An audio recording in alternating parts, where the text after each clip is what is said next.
Welcome to the fourth episode of Reflective Practice, in which we engage with a teacher who teaches civics, history, and geography to the fourth, fifth, sixth, and seventh graders of a residential school.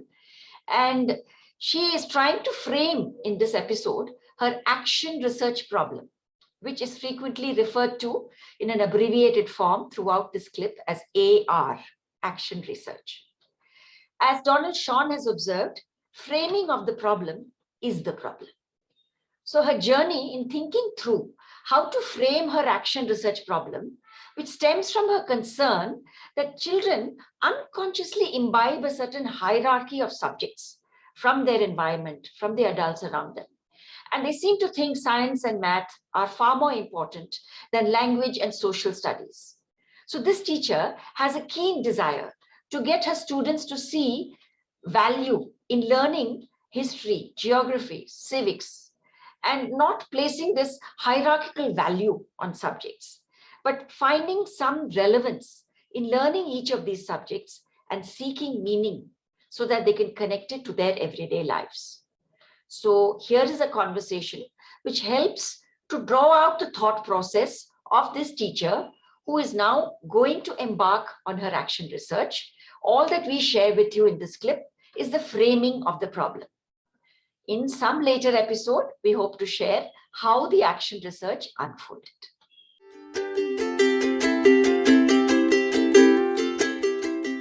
Yes, fourth, fifth, sixth, and seventh. These are the 4 classes I take social studies. I used to teach science earlier, but for the past 3 years, I'm teaching social studies. The parents are insisting the children to take medical and engineering subjects only for the lucrative point of view. But the other subjects are being neglected. And because they don't select it at the job level, while studying itself, they're neglecting the content of the subjects, like geography, which is essential for us, and history as part of history, where all the inventions have been done, and we are continuing with the inventions, which is reflecting on the science part of also, and civics for us to become proper citizens. But neither the parents nor we as educated people, we are not realizing the importance of the subject, and that is reflecting, that is percolating to the children, where they also don't really take into consideration. So in my classes also, children are very scared of the maths and the science, and if the maths content is not done, the children sitting at the back, they try to finish the homework, whatever the sums are given in the mathematics. So how will they listen to my lesson? They may not excel, but at least they need to understand the importance of the subject. That is what I felt. Ratna, when you were teaching science, this problem Yes. did not arise because children were automatically drawn to science. Is that what you're saying? Yes, yes, yes. See, either they were good at the subject or bad at the subject, or not up to the mark with the subject, but they never had a feeling that I don't like the subject. They were always feeling it is difficult. Science is difficult, but they never said I hate science. And why do you think they never said I hate science? Because you teach it well, or because they feel they have to learn it? What is the reason? I felt that because they think it is important to learn, they never felt it. My question is, why have you connected it to their career choices? Do you think 4, 5, 6, 7 children think about that? Or is it just because it has not been taught well? You know, that they so it's both. See, when children, not all of them, at least a couple of them, every year I have at least 1 or 2 children saying, I hate this subject. I don't want to study this subject. Then when I ask them, they say it is not very important. It's okay if I don't study social studies because I want to concentrate. My mother told me to study maths and science well, and languages and social studies. Even if you don't get good marks and all, it's okay. So they've stopped paying attention in the class. And in the process, they disturb the others also. So that is percolating to the other children also that they don't need to study. So they can influence one or two, not everybody, but at least 2 became 4. So that I see. Then when I made them sit down and talk to them, they said, if I study science and if I do well in mathematics, I will get a good job. So at the age of 8 and 9, they're already influenced to think that studies is for a good job. Then I had to make them unlearn many, many things, that education is not only for getting good jobs. It is teaching you what is good and what is wrong, what is right and what is wrong. It is for you to think properly. It is for you to develop a good personality. These things are done by education. If you want to earn money, even an auto fellow is earning money without any education. A business person without any education, with his common sense and with his inherited businesses, they are earning money, they are able to do. Then I realized that if the child understands the interrelevance of the subjects and understand the subject and appreciate it, probably in the long run, they will learn to understand the importance of it and might select the humanities subjects also if they like and if they're doing well. So that was the initial thing, because I didn't think of it backwards. I just selected the topic. So can I rephrase? If I Yes. understand you rightly, Yes. you began your action research with a desire to get children to see the value and beauty of every subject. Yes. Yes. But as you proceeded with the analysis of the problem, you Yes. realized that this was too idealistic for 4th graders and 5th graders and 6th graders and 7th graders. Yes. Because they are too young to look at the long-term value of a subject in terms of career. Yes. So you said, instead of that, I want to bring home the relevance of every subject to their daily life. Yes. Yeah. Yes. In which case, are you also saying that you want students to be able to ask, why is this important for me to learn? Yes. Yes, they should ask me. Are they at present, did anyone ask you, why is it important for me to learn science? No, science they didn't ask me. Why? Probably they themselves thought it was very important. So Because I haven't asked that question to the children, so I don't know. So maybe it's a good idea for you to ask which subjects they feel are important to learn and why. Okay. I mean, do you think that's important for you to find out before you start your action research? Yes, I think it might help me. Your topic is that you want to find out, you want each child to value every subject that is taught in school at the 4, 5, 6, 7 level, right? Yes. See, every subject has its own importance.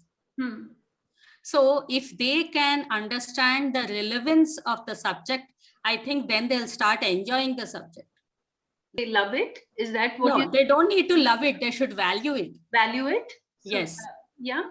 Is Yes. that what you're saying, Nirja? Yeah, because see, we might not like everything what we value, but we understand the importance and we attach value to it. But we don't need to like it, right? Liking and value. This is a shift I saw happening in Ratna through her different documents. The beginning, she started off by saying, I want children to like all subjects equally.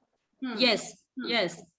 Then she realized that she had not thought about it deeply enough. You can't like all subjects equally. Even Yes. we don't like all subjects equally. Yes. Yes. So then she shifted to saying they don't have to like everything equally, but they should see its relevance. They should value it. They should see the importance of a particular subject.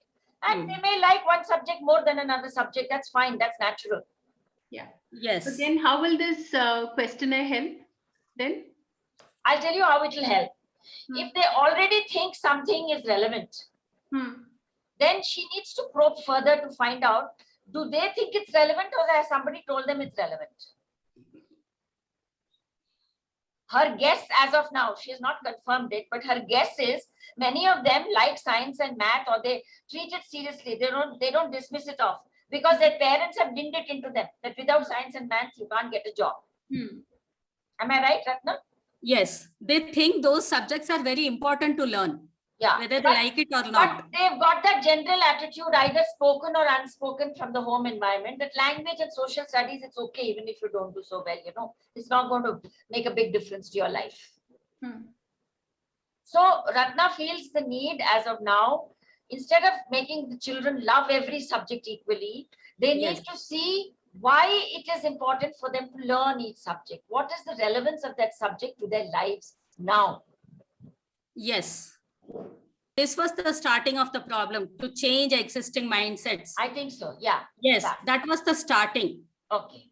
Then Yes. how did you shift from there?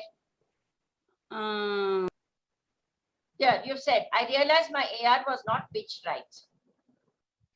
Tell us now, what do you think? Earlier you said changing existing mindsets, and then we asked you questions like, whose mindsets are you going to change? Is it the children's mindsets, the parents' mindsets, the society's mindsets, right? Yes, yes. So how did you go from this to what is your problem now? What are you stating now as your problem? So now I feel that if the children can understand the relevance of the subject and find value about it, that is enough. Because as of my limitations, so I will not be able to change their mindsets or this thing. But as far as the child is finding the importance and the relevance of the subject and understanding the value of it, I think that is enough. So if I understand you rightly, you have changed your aim from changing existing mindsets, made it not Yes, such a general yes. word. No, You're no, saying no, no. to enable children to see the relevance. Yes, yes. Enable children to see. To enable children to see the relevance of Mm. the subjects that they learn to their Yes. everyday lives. Yes. Right? So, Yes. and you're talking of children of 4th, 5th, 6th, and 7th grades. Yes, 4th, 5th, 6th, and 7th. How are you going to enable children to freely question the relevance of what is being taught to them? I'll explain what I mean. There is this professor of science in America called Professor Arthur Eisencraft. And he taught the 4 essential questions in teaching science, learning science. You can Google him, you'll find it. But one of the 4 essential questions is, why should I learn this? So the first question was, I think, how do we know this? And the second was, who discovered it? Something like that. But the 4th question was, why should I learn this? Okay. And what he did was, he made a chart of these 4 questions and he posted it on the wall of his classroom. So after he taught a particular concept, at the end of the lesson, one student raised his hand and said, I have a question. So he said, yes, please go ahead. That student pointed to the poster and said, question number 4 is my question. Question number 4 was, why should I learn this? And Professor Arthur Eisencraft said, I felt very grateful that I put up that poster, because I know that if I had not put it up, not many children will have the courage to ask this question. They feel they're disrespecting the professor by asking this. It can almost seem rude, no? That why are you teaching me this? Why should I learn this? I don't want to learn this. Not many children have that courage. Yes. Yeah? So you have to create such a free space that a child can say, I don't want to learn this, Akka. Why should I learn this? You tell me why I should learn this. How are you going to do that? I think that is something you need to think about. Yes. Sooner or later it comes out. Nice. Of all the 18 children I have in the class, or 23 children in class 7 and almost 18 in class 6, sooner or later it comes out. Nice.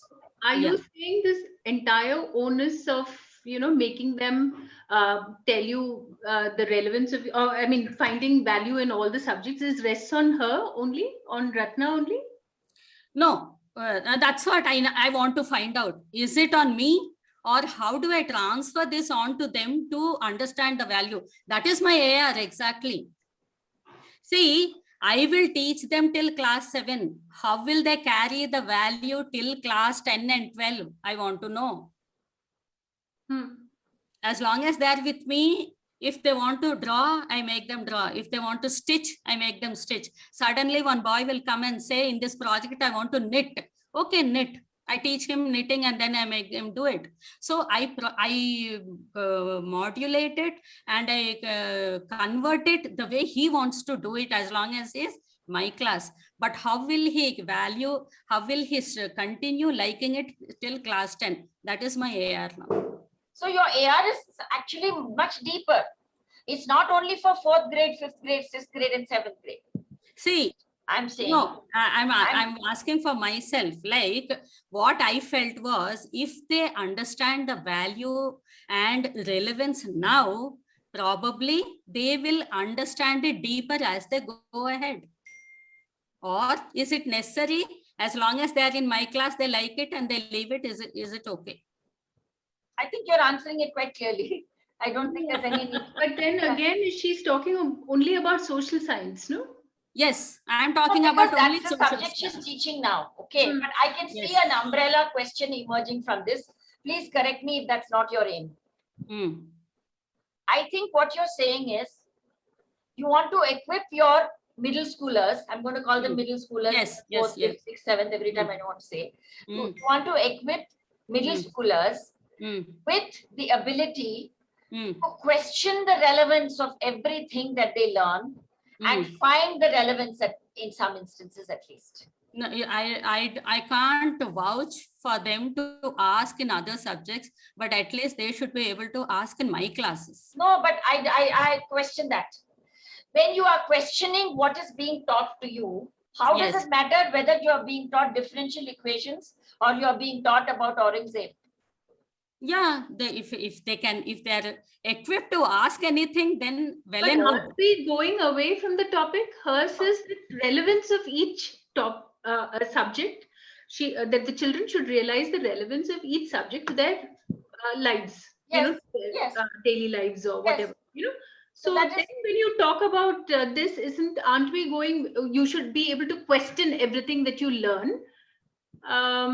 Okay, which will tell you the relevance. Yeah. If you are being taught Aurangzeb or you're being taught civics, you're being taught about the panchayati system, and you say, I find this very boring, Akka, why should I learn this? Yes. And you go through a journey with Akka and with the other classmates in trying to understand how that is relevant to your day-to-day life. Yes. What has this whole exercise equipped you with? One, the curiosity to ask why I should learn something, not just because it's in my textbook or because it's going to come in the exam or because I will get a good job. What is the use of this in my day-to-day life? That ability, if I have, whether Ratnaka is teaching me social studies or science, she has equipped me with the ability to seek relevance in whatever I learn. Yes. So I disagree with Ratna that I can't extend to other subjects. You are equipping them with an ability to seek relevance. Skill, yeah. Or ability. Yes. Ability to seek relevance. Curiosity. Yes. What shall I say? It's not a blind faith that it is there in my textbook, so I have to learn. No. You are telling them, stand up and ask, why is this there in my textbook? Why should I learn this? How is this going to help me? And that's a great thing, because even we as teachers, we don't ask that. What is worth teaching? That's a book by Krishna Kumar. It's worth reading. Yes. See, because we are bound by the syllabus, we are bound by the textbook. We don't even feel the space and room to ask why we should teach this. We have to teach, we teach. Yes.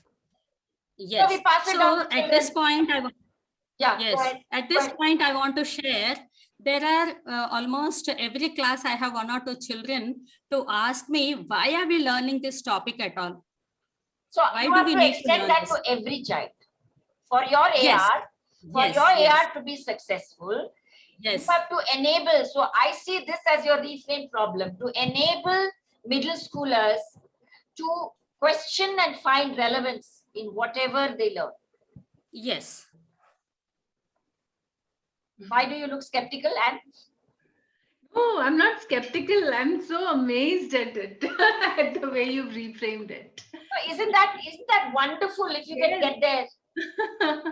Okay, suppose this AR is, I mean, you give them to enable children to ask questions. Now, Ratna is the type who will answer questions. So, will that happen in another class? So, doesn't it go to the teachers again? No, so exactly where I'm saying if Ratna answers, then she's making them Ratna dependent. No, I don't answer. Yeah, she won't answer. If I know Ratna, she will Yes. set them on a road to finding the answer. Okay.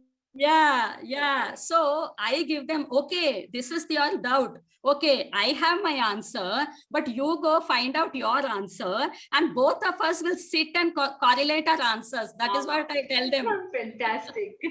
Ah. So then they'll ask me, Akka, how do I do this? Because I don't know, only I asked you. I said there are so many avenues. You ask your senior teachers, you ask your seniors in the hostel, you go to the library and ask Gayatri Akka if she has any book on this. This time when you go, don't read comic book. Take out this book, at least one book Gayatri Akka will give you.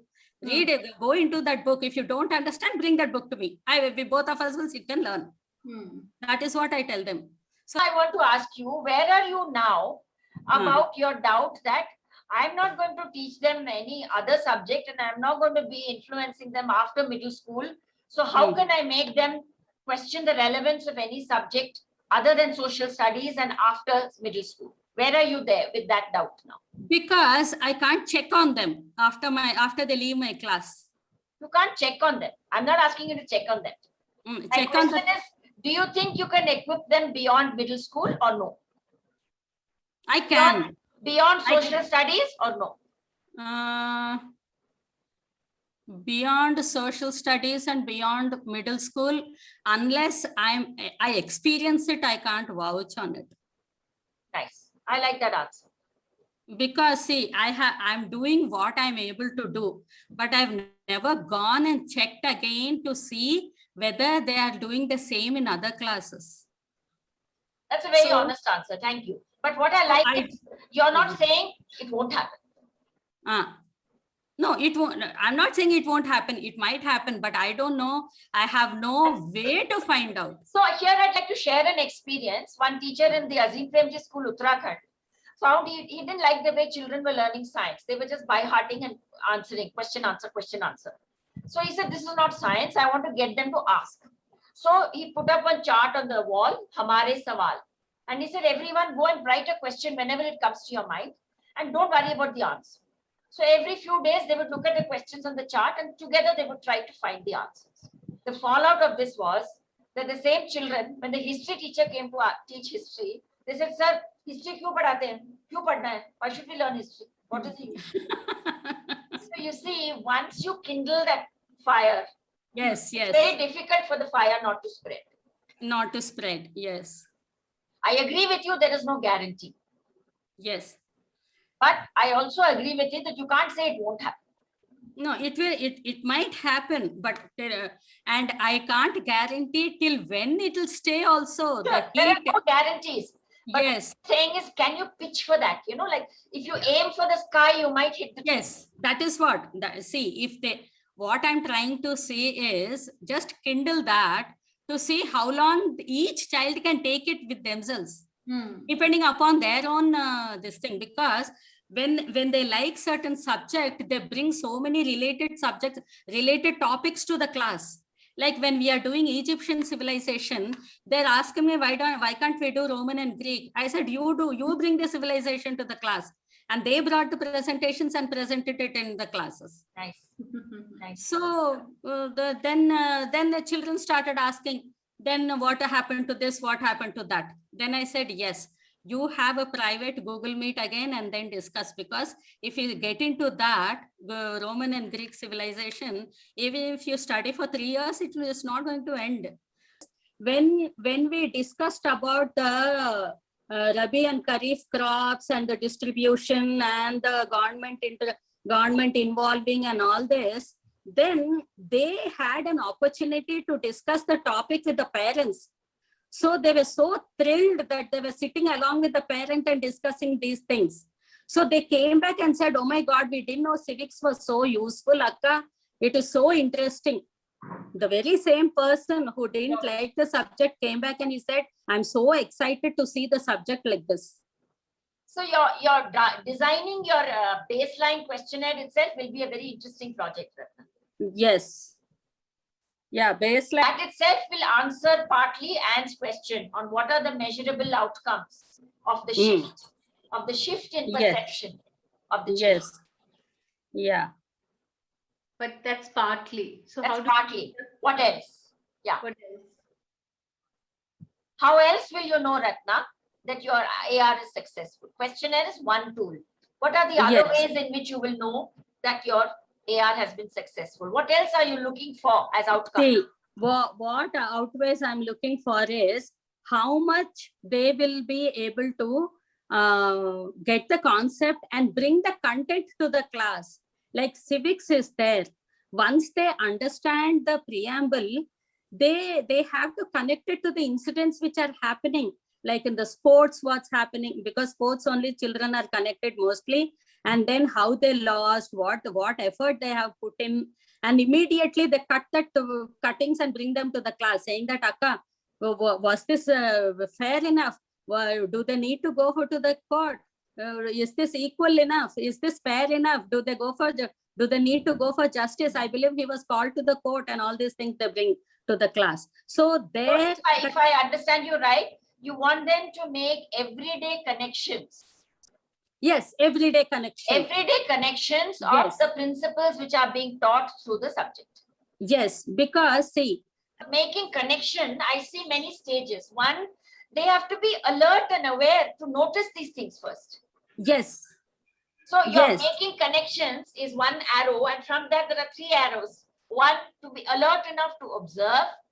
Second, to be articulate enough to express. And third, to be articulate enough to question. Yes. These are all measurable outcomes. Yes.